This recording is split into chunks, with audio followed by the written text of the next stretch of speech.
Hello and welcome to Tax File. I am Lauri Bala Hassan and I am thrilled to have you join us for another information-packed episode. We'll kick off with the latest updates from the world of taxation, bringing you the news that matters.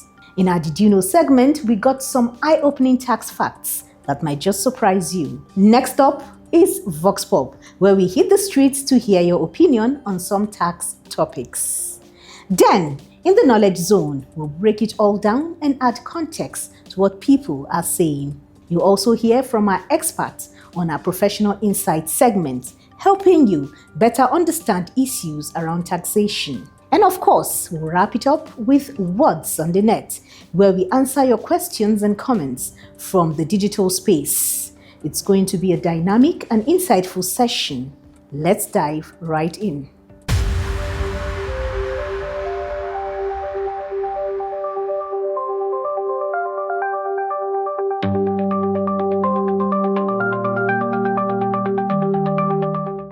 And now the news.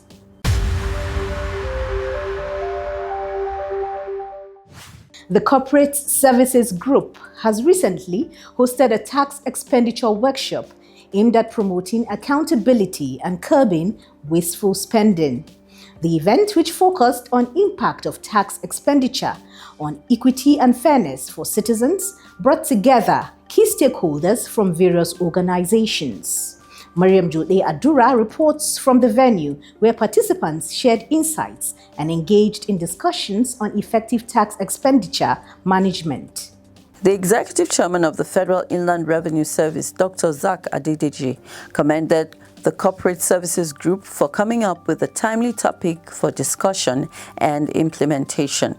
He said observations have been made in respect of tax incentives and expenditure, which include duplication of incentives, lack of a central coordinating framework for incentives, and lack of clear expectations on why exemptions are granted, with an aim of blocking abuses and promoting fairness.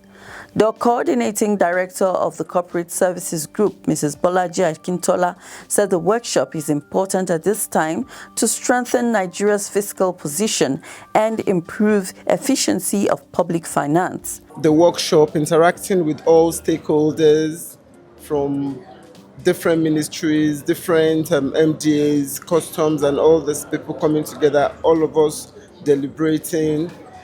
I believe that the fallout of this, or the outcome that we hope for, will be better management of tax incentives and expenditures by the Federal Inland Revenue Service. A cross-section of speakers and stakeholders at the event were unanimous in their submission that there are gaps in tax expenditure and incentives which need to be closed. Tax expenditure is the estimated revenue that government loses as a result of granting tax incentives and other exemptions to some taxpayers. The Federal Inland Revenue Service, FIRS, is prioritizing the standardization of policies, practices and procedures to enhance efficiency and position itself among the world's best revenue service. To achieve this, the Field Operations Monitoring Department has launched standard operating procedure training, beginning with field offices in the Federal Capital Territory and its surrounding areas. The initiative aims to streamline and unify processes across the country, ensuring consistency and effectiveness in operations. According to our reporter, Mariam Jode Adura, staff members are enthusiastic about the training and committed to implementing the new procedures diligently. The reports. The director of the Field Operations Monitoring Department, Mr. Matthew Osaniku, while going round to monitor the training at various field offices within the Federal Capital Territory, expressed readiness to ensure that processes are streamlined within the entire service. So one of the key drivers of an LD tax administration is standardization of processes. So I'm glad that the SOP have been rolled out and signed off and embraced by management. He said the training became necessary because of the gaps identified by management in the operations of field offices and the need to close those gaps by standardizing processes. In a significant move to bolster international trade and investment, Nigeria has successfully concluded double taxation agreements (DTAs) with both Switzerland and Tanzania. The twin negotiations, which took place recently, was held in Abuja, Nigeria and Dar es Salaam, Tanzania, respectively. And that brings us to the end of the news. Over now to our Did You Know segment. Did you know delaying your tax payment in Nigeria can lead to hefty fines and daily accumulating interest until the full amount is settled? Over to Mariam for the Vox Pop segment.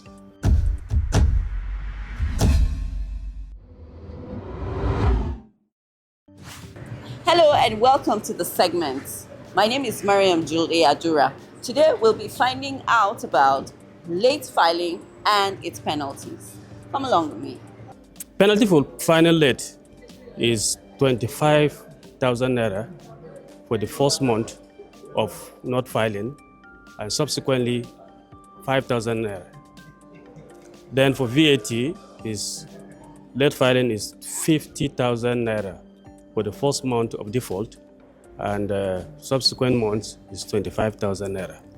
Where a taxpayer fails to pay as and when due, interest applies for the established liabilities that remains unpaid as at when due. And the penalty, the interest is 10% as stipulated by the Establishment Act. If you file VAT late after 21st of every month, there's a penalty attached to late filing of VAT. And there's also a penalty for late filing of CIT. After June 30th, for those that have 31st December as the end of their year. In Nigeria today, companies' income tax, you're expected to file 6 months after the end of your financial year. So if your financial year is December, it means that by June, you should have filed your returns. If you don't file as at the due date, of course, there are penalties that will accrue for not filing when you are due to have filed your return. Same for VAT, same for PIT. Okay, so the penalties come in various forms. There's what we call penalties for late filing. That one is accruable per month most often. For every month that you default in filing, for instance, in your CIT, there's a penalty for it. Then there's a penalty on the liability itself that you were meant to pay. As at when you were meant to pay it and you didn't pay it, it means government is losing revenue. So there's penalty for not paying when you are supposed to pay it. And then there's also interest elements to it. So there's a fixed penalty, and then there is a penalty usually will be like maybe 10%. And then there's interest, which will be at the rate of CBN rate. Your tax filings is due for the 31st of December, and you have a grace till 31st of March. Immediately after that, you start paying penalty. Depending on the sector, there are different penalties that accrue to different sectors, and depending also how much the tax the person is supposed to pay.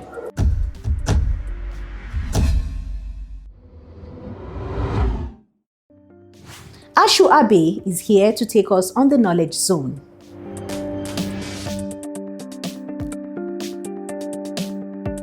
Hello and welcome to Knowledge Zone, where we shed more light on interesting conversations earlier had on the streets. I remain your host, Ashu Abe. In this episode, we'll be talking about penalties on late filing. For VAT, value-added tax, a defaulter shall be liable to a fine of 50,000 naira in the first month of default and 25,000 naira for every month in which the default continues.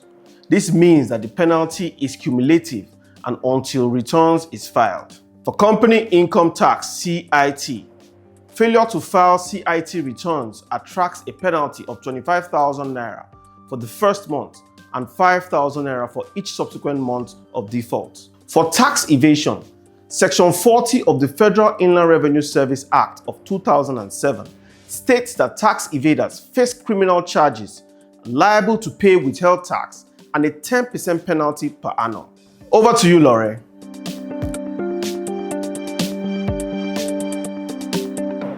And Now to our professional insight segment.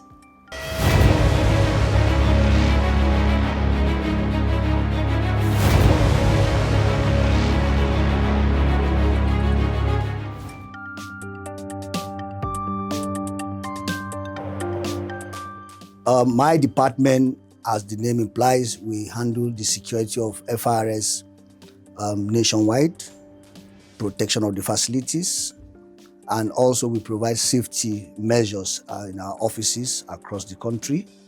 We provide equally logistic support, which has to do with vehicles, transportation, and the rest of them. And we equally handle insurance aspects of the service. Now, looking at our function, of course, you agree with me that it is only somebody that is secured and safe that will be able to go and collect tax.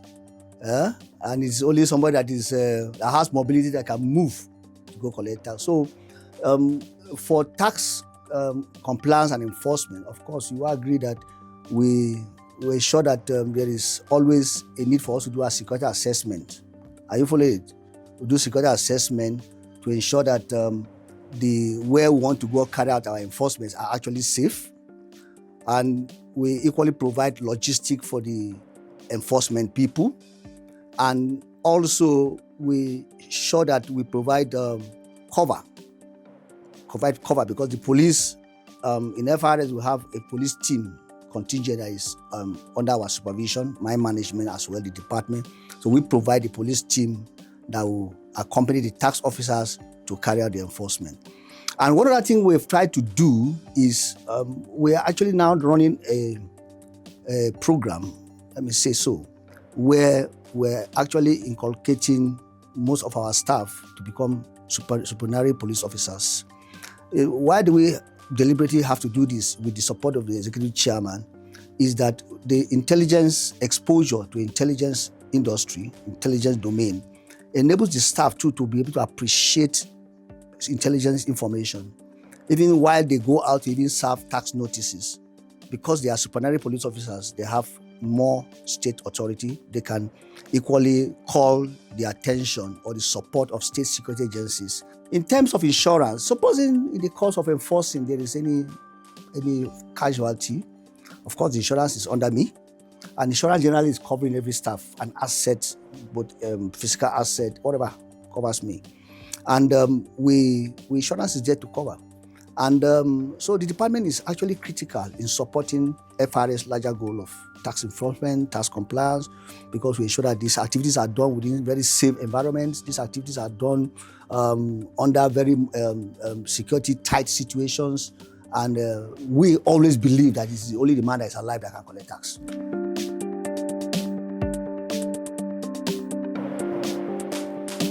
What we have come to see over a period of time is how do we better manage our fleet resources.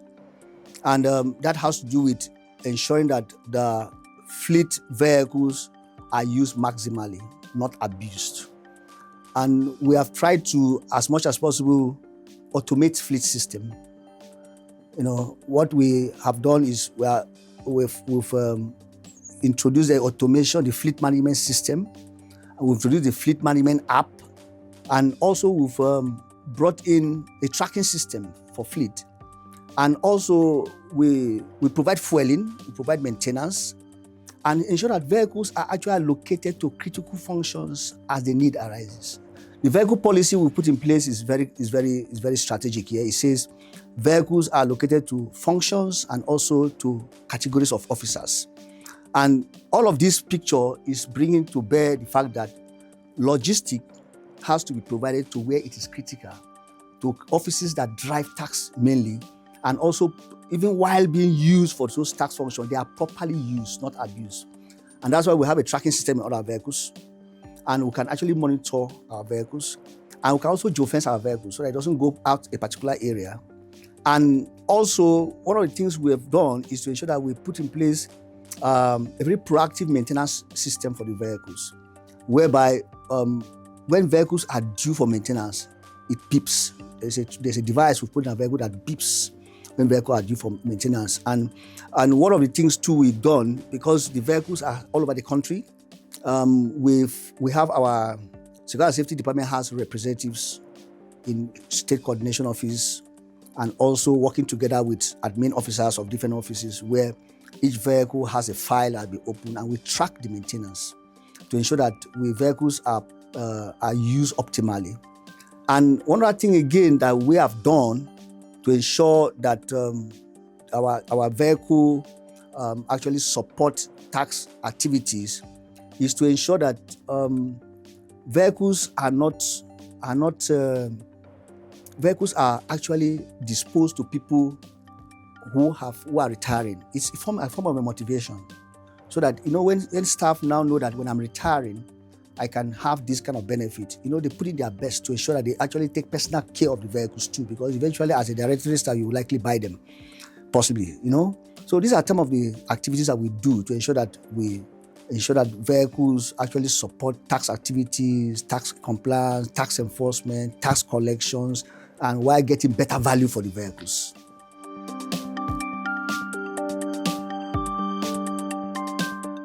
In the place of security and safety, we cannot downplay the essence of continuous risk assessment, continuous threat assessments. That's one of the things that we have actually put in place to ensure that we proactively know situations based on environmental scanning. And one other thing we do, which management has brought to bear, is intercollaboration. So interdepartmental collaboration. You see, before offices are rented or before offices are built in particular areas, there's a collaboration between security and safety, building and facility. We do assessments. We recommend places that offices are going to be sited. And even when offices are to be rented, we recommend based on environmental threat assessments. It becomes part of the decisions of management. So apart from interdepartmental collaboration, we equally have external stakeholders collaboration. Just like I said, most of our officers now are becoming supernumerary police officers. Most of our staff too are becoming safety team members. This is another layer of proactive security we are trying to create, because security actually rests more with the individual. An enlightened and a very security conscious staff is a first layer of defense when it comes to security. So we try to ensure that that layer is also harvested to support our activities when it comes to where we are operating. And also we're lucky, we're fortunate to have a contingent of armed security men deployed to FRS. So based on our threat assessments and the rest of them, we deploy some of those armed men to offices that we have considered as the threat level red, high. And aside that, or in addition to what all these levels of protections that were put in place, we have training we give to staff, often security training, sensitizations, trying to up knowledge, trying to expand their consciousness of threat situations. And of course, if you are on our platform, you see regularly we submit security advisories, tips on different aspects of security exposure based on our research, based on our security environmental scanning findings on different aspects of precautionary measures that we want staff to take. And we release that off nearly consistently. And we have a control room.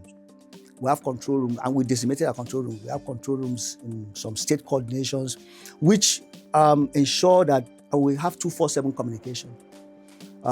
Emergency numbers are there. We only include them in our advisories. And our offices are not just open. It's a public office, but we make sure that access is restricted, controlled. If you go to our offices, we have CCTV cameras, we have armed men, station men, private guard station. We have baggage scanner systems, metal detector scanners, CCTV cameras.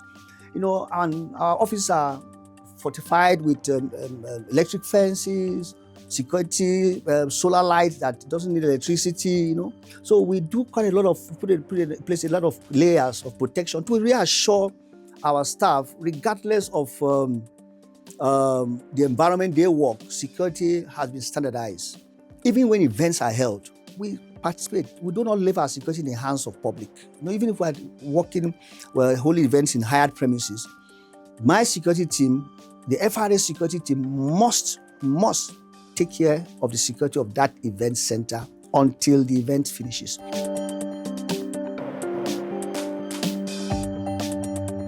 Data is one critical thing that everybody is concerned about. Data has to do with information. Your information resting with FIRS, and FIRS information resting within FIRS. You see, they are based on our threat assessment and vulnerability assessment. We've come to see that the insider threat is a very critical factor, and that is the reason why we do background checks. Most of our staff, they go through background checks, either as upon employment. Even our facility where we have third-party providers, the security men, the cleaners, we conduct background checks. That is one. Second thing we do is in liaison with human capital, in liaison with technology, in liaison with core tax operation, we ensure that data that has to do with taxpayers, to be able to give them information, has to be handled by staff who have taken oath of secrecy. And information that are stored, like data has to do with hard paper and the soft copy. Technology department is actually doing a lot that has to do with encryption. And we too, we are doing a lot that has to do with protection of the physical asset where the data are. Like the server rooms, our server rooms are fortified. They have different levels of security protection. You know, we've had situations where we have to put triple level protection on data accessibility. And all of these things gives the taxpayer some confidence that your data is safe, it's not going to be abused. And also gives the staff a safe that your information will not be abused. And also we are guided by the National Data Protection Policy, which gives some level of protection and accessibility to who can have access to data. And I think that has actually given the taxpayer some level of confidence in us.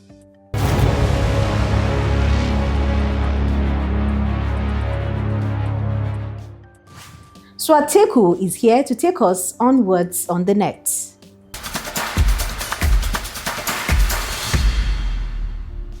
Hello and welcome to What's on the Net. I am Joyce Swateku. Fego still on X wants an answer to this question. Please, could someone answer me? I'm stuck in processing my TCC. I've applied, but I'm still receiving pending process.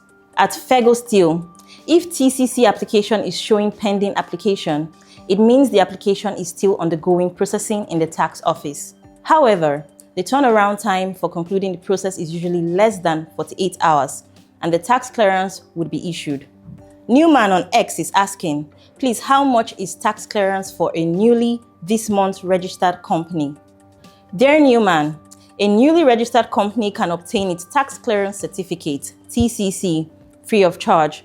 To apply, the company must submit a written request on its letterhead, complete the registration input form, and answer the standardized questionnaire before submitting these questions at the tax office. However, if the application is made more than 90 days after incorporation, the company will also need to provide a statement of affairs prepared by an auditor, accountant, or tax practitioner.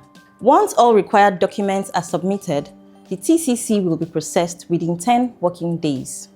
In summary, there is no fee payable to the Federal Inland Revenue Service, FIRS, for obtaining tax clearance for a newly registered company.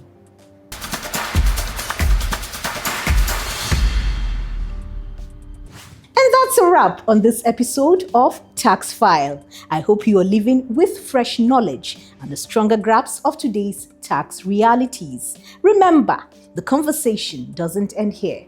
Follow us on social media to share your views or drop your questions. We are always here to keep the tax talk going and make sure you are in the know.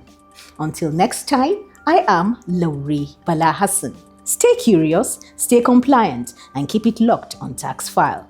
FIRS, simplifying tax, maximizing revenue.